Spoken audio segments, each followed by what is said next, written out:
What's going on, YouTube? Legend here once again, this time at you again with some more Honkai Star Rail.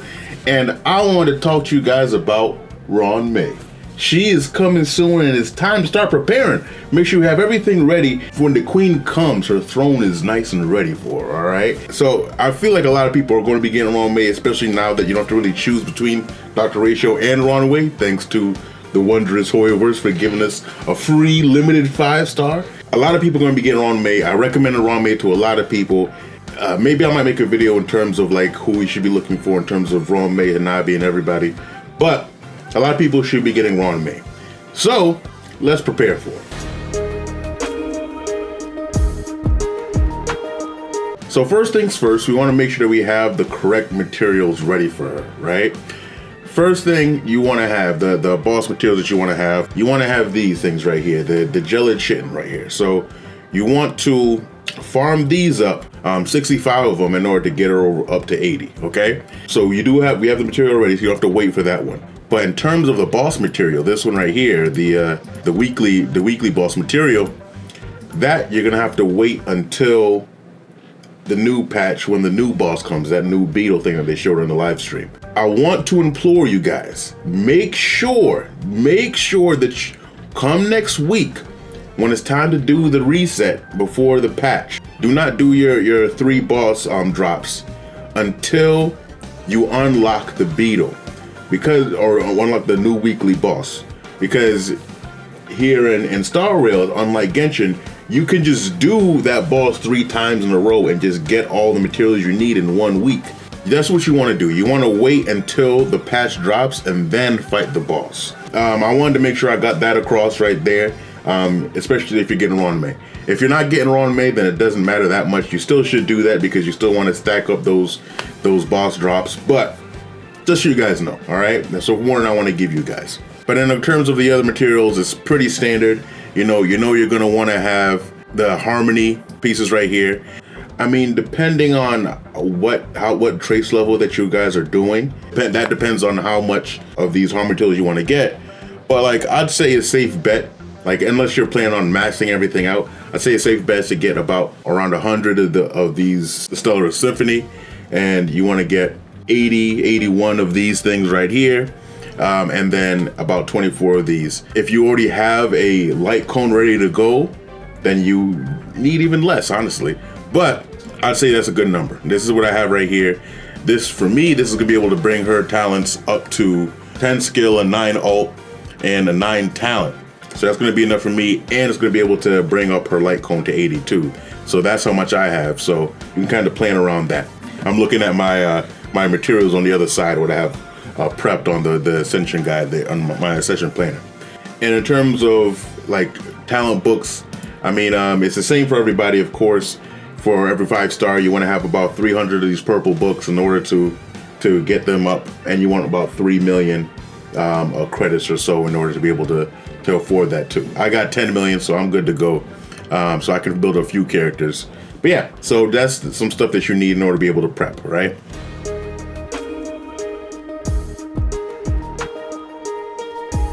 In terms of relics, there's a couple options that you do have.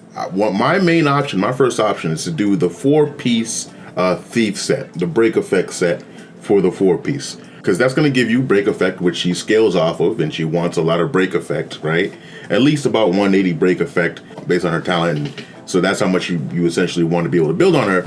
And I mean, being more, I don't really see a problem of going more than that because she does damage based on her break effect also. You don't have to do that. You don't have to go with the break set, even though I personally like it because of all the break effect that it makes it easier for, and then it gives me a little bit of energy. But you can also do the 4-piece messenger, the hacker space. So she wants speed as well. It's gonna be able to give more speed to the team, which is gonna help out too because it's gonna help out balance out the stats that she does give the team. I'd say when it comes to the speed set and the break effect set, I'd say they're pretty neck and neck in what you prefer. Doing a 2-piece of each is perfectly fine too. You can definitely do that. I wouldn't say you're losing in any way, no matter which way you go. Every combination has their advantages, whether it's the 4-piece hacker space, a 4-piece thief, or the 2-piece. You can go whichever way you want. Whatever has the best substats.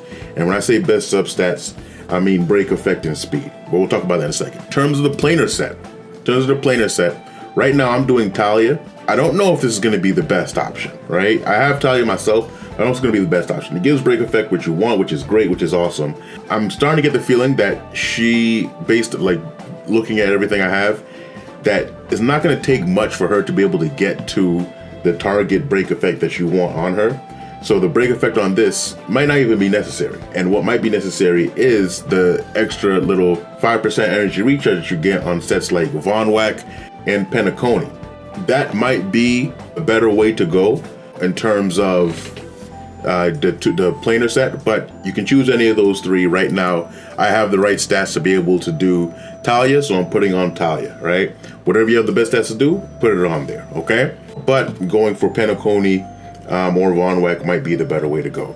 I personally would prefer Penacony because, you know, the Von Whack passive isn't going to be that useful for her.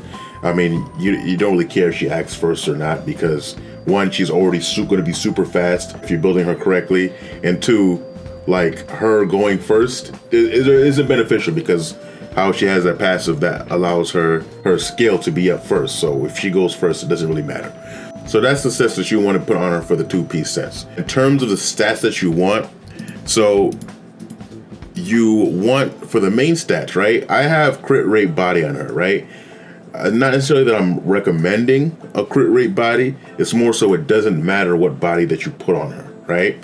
You could put crit rate, you can put attack, you can put HP, you could put defense. It doesn't matter because you just want to worry about the substats. I put on this crit rate because I got 8 speed on it and I got break effect. That's it.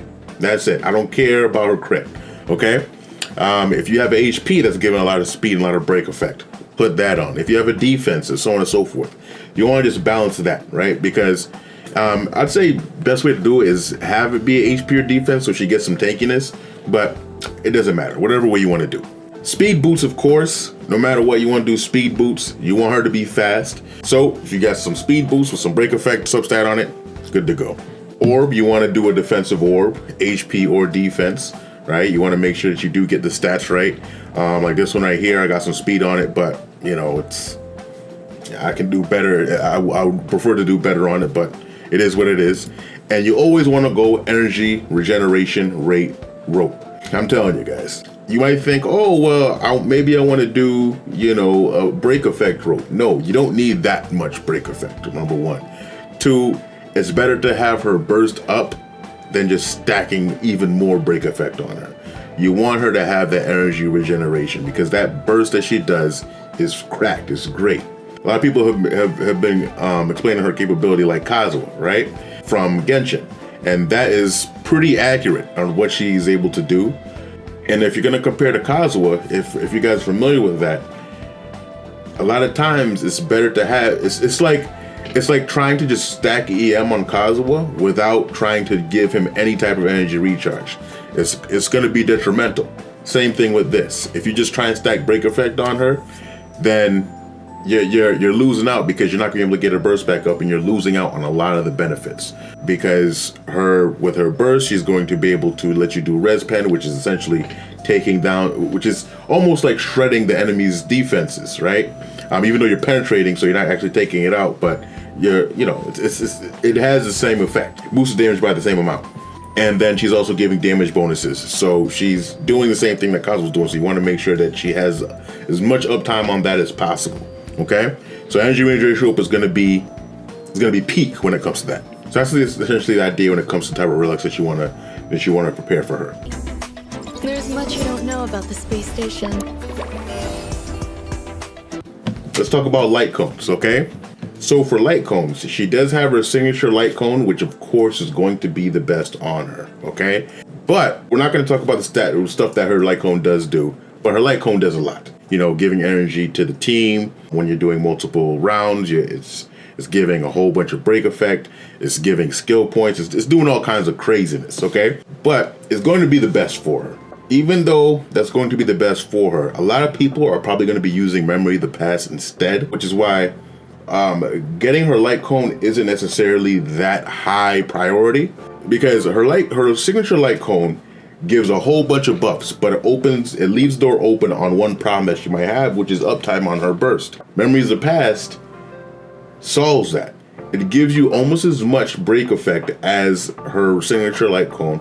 Then it gives energy whenever she attacks, right? So if you have that S5, then you don't necessarily have to worry about her light cone. If you get her light cone, yes, it is worth it to do it, because for me, yeah, I might be able to do 3-turn ultimates with her with this Memories of the Past, but I think it's worth it for that extra turn to get all the buffs that light cone gives, okay?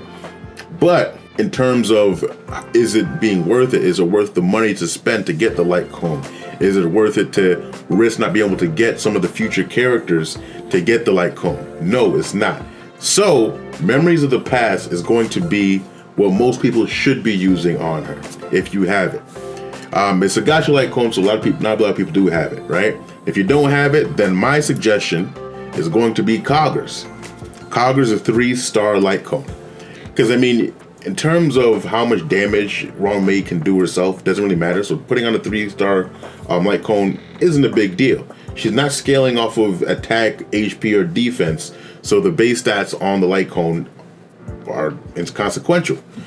So getting that energy is going to be very, very beneficial for her. So putting on cogs is going to be the way to go. From there, those three, I kind of want to just tell people, don't worry about anything else besides those 3 options: the signature, Memories of the Past, or cogs. I don't really think people should really choose anything outside of that. You can though. It's not like anything is bad. It's just that these are going to be the most beneficial. But if you really, really want, let's say you have other ones built up for the time being or whatever, there are other options you can do that will be decent. This is a perfect example of why you can't just say, oh, just use a gacha a light cone that you got from the gacha. I have multiple people's signature light cones. I pull a good amount, right?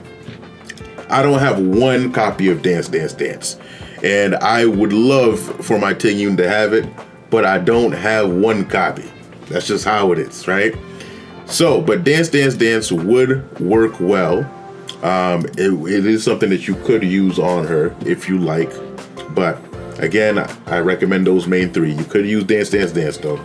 You could use Planetary Rendezvous. Maybe you're using her with Jing Liu or Yang Cheng or whoever.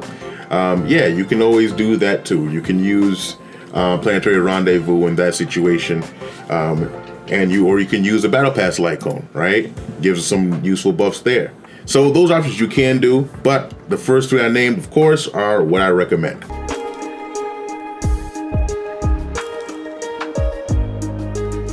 So now in terms of teams. So the teams that you can use on Ruan Mei are damn near limitless. She's a Harmony unit.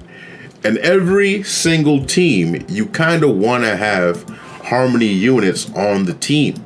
Therefore, on any team, she can fit and be on that team. I can put her, instead of Asta, I can definitely put her here to help out Topaz.